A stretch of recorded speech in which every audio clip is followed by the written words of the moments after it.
This side Megha. चलिए, ये हमारा थर्ड लेक्चर है, the national movement.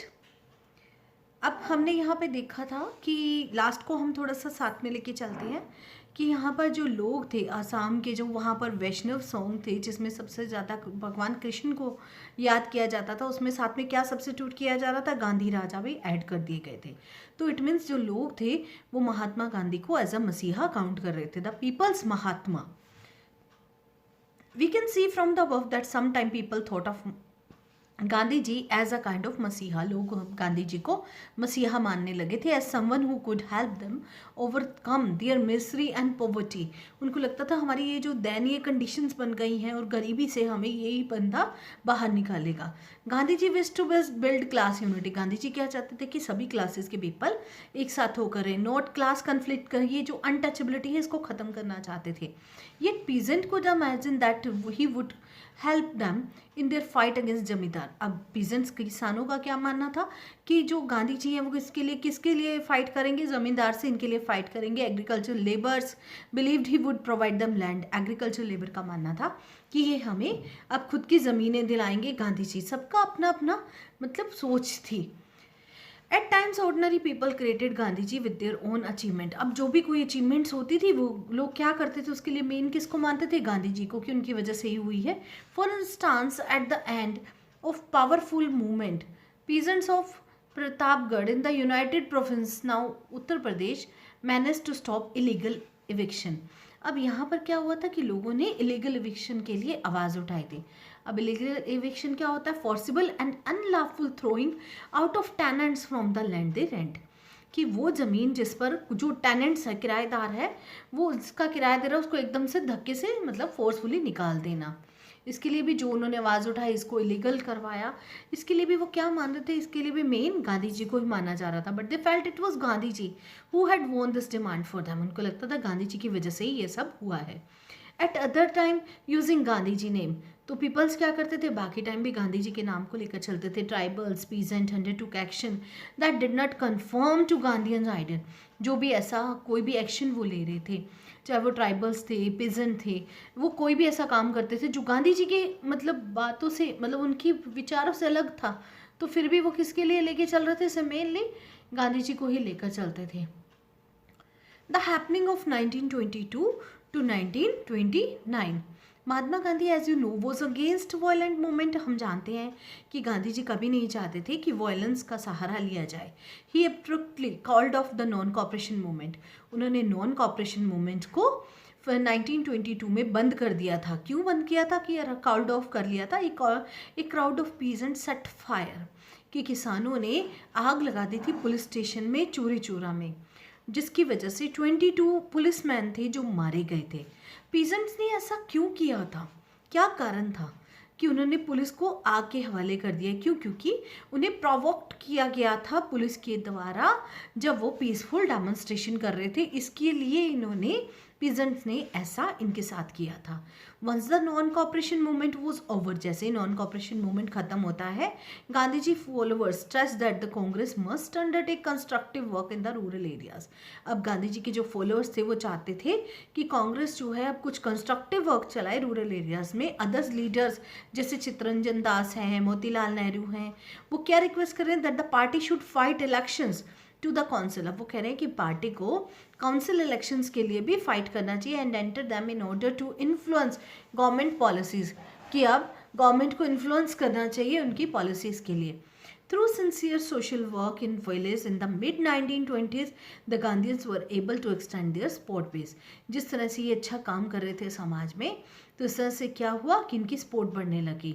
This provoked to be useful the launching. अब यहाँ पर क्या स्टार्ट किया गया, गांधी जी ने सिविल डिसोबीडियंस मूवमेंट स्टार्ट किया 1930 में। Two important developments of the mid 1920s were the formation of राष्ट्रीय स्वयं सेवक संघ RSS की स्थापना हुई, Hindu organisation, and the Communist Party of India. These party have held very different ideas.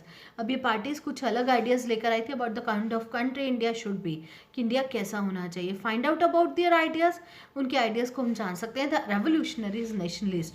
अब यहाँ पर भगत सिंह की बात आती है कि वो भी बहुत एक्टिव थे इस पीरियड के अंदर। अब ये देखिए 9 डेमोन्स्ट्रेट यहाँ पर क्या है, साइमन कमीशन के अगेंस्ट 1927 के अंदर ब्रिटिश गवर्नमेंट जो इंग्लैंड से थी उन्होंने एक कमीशन भेजा गया था जिसके हेड थे लॉर्ड साइमन। ये क्या था, इंडिया का पॉलिटिकल फ्यूचर डिसाइड करने के लिए यहाँ आए थे। ये जो कमीशन थी इसमें कोई भी इंडियन रिप्रेजेंटेटिव नहीं था। इस वजह से जो डिसीजन था क्रिएटेड एंड आउटरोस इन इंडिया, जिस वजह से लोग जो थे बहुत ज़्यादा आउटरेज होता है गुस्से में आए हुए थे। जो पॉलिटिकल ग्रुप थे उन्होंने क्या डिसाइड किया कि हम इसको बाइकआउट करेंगे। जैसे ही कमीशन वहाँ पहुँचा इंडिया में तो लोगों ने काले झंडे दिखाते हुए कहा था कि Simon go back. The decades close with the Congress resolving to fight for Purna Swaraj. अब क्या डिसाइड किया गया कांग्रेस के द्वारा कि अब हम किसके लिए लड़ेंगे, कंप्लीट इंडिपेंडेंस के लिए। इन 1929 अंडर द प्रेसिडेंटशिप, किसकी प्रेसिडेंटशिप के अंदर, Jawaharlal Nehru. Consequently independence day कब ऑब्जर्व किया जा रहा था, 26 जनवरी 1930 को। द मार्च टू दांडी, पूर्ण Swaraj would never come on its own. उनका कहना था कि पूर्ण स्वराज कभी अपने आप से नहीं आएगा, इसके लिए हमें बहुत सारी लड़ाइयाँ लड़नी पड़ेंगी। 1930 Gandhi ji declare that he would let the march to break the salt march. उन्होंने कहा कि वो एक मार्च करेंगे किसको ब्रेक करने के लिए, सॉल्ट लॉ के लिए। According to this law, the state had a monopoly on the manufacture and the sale of salt. अब यहाँ पर गवर्नमेंट ने क्या किया था कि सॉल्ट के ऊपर भी टैक्स लगा दिया था। Mahatma Gandhi along with other nationalist, अब उन्होंने क्या किया, अपने जितने भी लीडर्स थे उनके साथ कहा कि ये बहुत ही बुरी बात है, it was sinful to tax salt since it is such an essential item, क्योंकि ये एक एसेंशियल आइटम है जिसको रिच और पुअर दोनों यूज़ करते हैं। The salt March related to the general desire of freedom to a specific grievances. अब लोगों की जो शिकायतें थी इसको लेकर, shared by everybody and thus did not divide the rich and the poor. जो सॉल्ट है वो कभी भी अमीर और गरीब को डिवाइड नहीं करता है। सो Gandhi ji and his followers, उन्होंने मार्च किया 240 माइल्स का, कहाँ से, साबरमती से कोस्टल टाउन्स ऑफ दांडी तक, जहाँ पर जाकर उन्होंने नमक के कानून को तोड़ा था और गर्म पानी को बॉयल करके वहाँ पर सॉल्ट प्रोड्यूस किया था। Peasants, tribals and women's participate, यहाँ पर बहुत से किसानों ने, ट्राइबल्स ने, वुमेंस ने पार्टिसिपेट किया था लार्ज नंबर में। अब बिजनेस फेडरेशन पब्लिश, यहाँ पर एक बिजनेस फेडरेशन था जिसने एक पंपलेट दिखाया था सॉल्ट इश्यूज को लेते हुए। The government tried to crush the movement, government ने बहुत बार कोशिश की, ब्रूटल एक्शंस लिए पीसफुल सत्याग्रह के एंगेज ताकि इस मूवमेंट को स्प्रेस कर सके। 1000 वर सेंट टू जेल, बहुत सारे हजारों लोगों को जेल में डाल दिया। कंबाइंड स्ट्रगल हुआ India, people bore fruit when the government of India act 1935 prescribe. अब यहाँ पर गवर्नमेंट, यहाँ पर लोगों को इसका फ़ायदा कब मिला, जब 1935 के अंदर प्रोविंशियल ऑटोनॉमी की इजाज़त मिल गई। प्रोविंशियल ऑटोनॉमी क्या था कि पहले सेंट्रलाइजेशन था, अब यहाँ पर प्रोविंस भी गवर्नमेंट बनाई जा सकती थी। And the government announce election, government ने इलेक्शन अनाउंस किए प्रोविंस लेजिस्लेचर के लिए 1937 में। Congress form government in 7 out of 11 provinces. Government कहाँ, कांग्रेस ने कितनी seats pi, 7 out of 11 provinces में। इन सितंबर 1939, आफ्टर 2 ईयर्स, 2 सालों के बाद जो कांग्रेस रूल था in the provinces, the second world war broke out. अब यहाँ पर क्या हुआ कि सेकेंड वर्ल्ड वॉर स्टार्ट हो गया था 1939 में। Congress leader were ready to support the British war efforts. अब इस टाइम पर कांग्रेस के जो लीडर थे वो तैयार थे ब्रिटिशर्स को सपोर्ट करने के लिए, बट वो इसके बदले में क्या चाहते थे, wanted that India be granted independence, कि आप इस वॉर के बाद इंडिया को आज़ाद कर दोगे। लेकिन ब्रिटिशर्स ने तो रिफ्यूज़ कर दिया इस बात डिमांड को, तो कांग्रेस मिनिस्टर्स ने अपनी पोस्ट से रिजाइन कर दिया। Quit India and later, Mahatma Gandhi decided to initiate a new phase of movement against the British in the middle of the Second World War. अब जब इस टाइम पे बात आती है सेकेंड वर्ल्ड वॉर के टाइम, तो महात्मा गांधी ने डिसाइड किया कि वो एक नया इनिशिएट लेंगे ब्रिटिशर्स के केस। The British must quit India, Britishers को इंडिया को छोड़ना ही होगा। Immediately he told them to the people, he said do or die. उन्होंने लोगों से क्या कहा, चाहे करो या मरो, पर लेकिन तुम्हें एफर्ट्स करने होंगे, तुम्हें लड़ना होगा ब्रिटिशर से, but you must fight non violently. तुम्हें लड़ना है लेकिन नॉन वायलेंटली लड़ना है, वायलेंस नहीं होनी चाहिए। So Gandhi ji and other leader were jailed, Gandhi ji और लीडर्स को जेल में डाल दिया गया। बट द मूवमेंट स्प्रेड, लेकिन ये मूवमेंट फैल गया। इट स्पेशली अट्रैक्टेड, इस टाइम पर किसको अट्रैक्ट किया सबसे ज़्यादा, इन्होंने पीजेंट्स को और यूथ को। उन्होंने अपनी स्टडीज़ भी छोड़ दी यंगस्टर ने। Communication and symbols of the state authority was attacked all over the country. अब जितने भी कम्युनिकेशन थे, सिम्बल्स थे, ये अटैक कर रहे थे कंट्री के ऊपर। In many areas of the people setup their own government, लोगों ने अपनी अपनी गवर्नमेंट बनानी शुरू कर दी। The first response of the British was fair representation. By the end of 1943 तक 90,000 पीपल्स को अरेस्ट कर लिया गया, 1,000 पीपल्स को पुलिस फायरिंग में लोग मारे गए थे। इसके अलावा बहुत जगह पर मशीन गन्स, इस तरह से एयरप्लेन, बहुत ज़्यादा बच्चों लोगों को ऊपर मतलब ब्रूटली एक्शन लिया गया था। इसके बाद अगर हम बात करते हैं towards independence and partition, meanwhile in 1940 the Muslim League has moved a resolution demanding independent state. अब 1914 तक मुस्लिम लीग क्या डिमांड कर रही थी? इंडिपेंडेंट स्टेट की मुस्लिम्स के लिए। कहाँ पर? नॉर्थ वेस्टर्न के अंदर एंड ईस्टर्न एरियाज के अंदर। The resolution did not mention partition और पाकिस्तान। अभी तक रेजोल्यूशन में ये कभी भी कहीं भी नहीं लिखा गया था कि वो पाकिस्तान को अलग करने की या पार्टीशन की डिमांड कर रहे हैं। Why did the league ask for? वैसे अरेंजमेंट के लिए क्यों बात कर रहे थे और क्यों चाहते थे मुस्लिम सब continent? From the late 1930s, the League began viewing the Muslim as a separate nation from the Hindus. अब 1930s की अगर हम बात करते हैं, उस टाइम पर जो लीग थी वो क्या चाहती थी? मुस्लिम के लिए एक सेपरेट नेशन चाहती थी हिंदूज से। इन डेवलपिंग दिस नोशन, इस विचार को डेवलप करने के लिए, it may have been influenced by the history of tension. अब ये कुछ टेंशन क्रिएट हो रही थी between the Hindu and Muslim group में 1920 एंड 1930s के अंदर।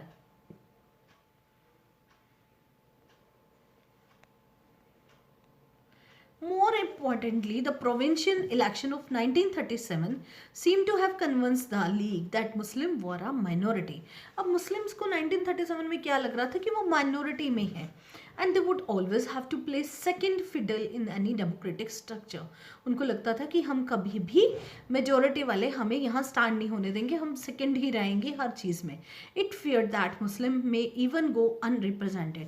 उन्हें लगता था, ये डर भी था कि मुस्लिम क्या रहेंगे, हमेशा अनरिप्रेजेंटेड रहेंगे। The Congress rejection of the League desire to form a joint Congress League government in the United Provinces in the 1937 also annoyed the League. लेकिन जो कांग्रेस थी उन्होंने लीग की डिमांड्स को मानने से मना कर दिया था। The Congress failure to mobilize, लेकिन जो कांग्रेस है वो मुस्लिम्स को अपने साथ नहीं मिला पा रही थी। 1930s के अंदर क्या हुआ? Allowed the League to widen social support. अब जो गवर्नमेंट को इसकी कोई भी सपोर्ट नहीं मिल रही थी और जो लीग थी उनके साथ मुस्लिम ज़्यादा जुड़ रहे थे। It sought to enlarge its support in the early 1940s when most Congress leader were in jail. अब ये लीग को सबसे ज़्यादा सपोर्ट कब मिली? जब कांग्रेस लीडर ज़्यादातर जेल में थे। At end of the war, जब 1945 में सेकेंड वर्ल्ड वॉर ख़त्म होता है, तब द ब्रिटिश ओपन नेगोशिएशन। अब ब्रिटिशर्स क्या चाहते थे कि एक बातचीत की जाए, नेगोशिएशन की जाए, किनके साथ? कांग्रेस के साथ, लीग वालों के साथ, and themselves for the independence of India, कि शायद ये बात को ये टाल दे जो इंडिपेंडेंस की ये रट लगाए हुए हैं। द टॉक फेल्ड, लेकिन ये जो नेगोशिएशन थी फेल्ड रही because the league saw itself as the sole spokesperson of India's Muslim. अब वो किसके लिए बात कर रहे थे? वो मुस्लिम को लेकर अलग अपनी बात कर रहे थे। The Congress could not accept this claim, लेकिन कांग्रेस अभी भी इस क्लेम को एक्सेप्ट नहीं कर दे रही थी, इसलिए जो लार्ज नंबर ऑफ मुस्लिम थे स्टिल स्पॉटेड इट। और वो किसको स्पॉट कर रहे थे? लीग को। Election of the provinces were again held in 1946। Election हुए प्रोविंसेस के 1946 में। द कांग्रेस डिड वेल, लेकिन कांग्रेस ने काफ़ी अच्छा रिप्रेजेंट किया जनरल कॉन्सिक्वेंसेज में। But the league success in the seats, जो लीग थी मुस्लिम्स को लेकर, उनकी जो सीट्स रिजर्व थी वो स्पेक्चुलर रही। It persisted with the it's demand for Pakistan. अब वो किसकी डिमांड करने लगे? पाकिस्तान की डिमांड करने लगे। इन मार्च 1946 the British cabinet sent a 3 member. अब यहाँ पर ब्रिटिश कैबिनेट ने 3 मेंबर्स को भेजा, कहाँ पर? दिल्ली में, कि एग्जामिन कीजिए क्यों ये डिमांड कर रहे हैं, क्या सुजेस्ट यहाँ पर सुटेबल फ्रेमवर्क होगा इनके लिए, फ्री इंडिया के लिए political. This mission suggested that India should remain United. उन्होंने क्या सजेस्ट किया कि इंडिया को हम यूनाइट होकर रहना चाहिए and constitute itself as a loose confederation with some autonomy, लेकिन कुछ हिस्सा जो है वो मुस्लिम मेजोरिटी एरियाज को दे देना चाहिए। But it could not get the Congress and the Muslim League to agree to specific detail। लेकिन इस प्रपोजल को लेकर ना ही लीग, मुस्लिम लीग वाले तैयार थे और ना ही Congress. Partition now become more और लेस इफेक्टिव। अब यहाँ पर पार्टीशन को लेकर ज़्यादा डिमांड्स बढ़ती जा रही थी। After the failure of the cabinet mission, जब कैबिनेट मिशन की हार हुई तो मुस्लिम लीग ने क्या डिसाइड किया? मास एजिटेशन की for winning it's Pakistan demand. वो क्या चाहते थे कि वो पाकिस्तान को लेकर ही रहेंगे। इट अनाउंस्ड, उन्होंने क्या अनाउंस किया कि जो 16 अगस्त 1946 होगा उस दिन क्या होगा, डायरेक्ट एक्शन डे होगा। ऑन दिस डे रियॉट्स, दंगे भड़केंगे, कहाँ पर, कलकत्ता में, lasting several days and resulting in the death of thousands of people, इस वजह से हज़ारों लोगों की मौत हो गई। By March 1947 violence spread to the different part, अब ये जो वायलेंस थी और पार्ट्स में भी नॉर्थ इंडिया में फैलने लगी। मैनी 100,000 पीपल्स वर किल्ड, बहुत सारे लोग मारे गए, बहुत सी वीमेंस थी जिनको बहुत ज़्यादा ब्रूटलिटीज़ का नुकसान हुआ, बहुत सारी ब्रूटलिटी सहनी पड़ी इस पार्टीशन में। Millions of people were force to flee their home, बहुत सारे लोगों को अपने घर छोड़कर जाने पड़े।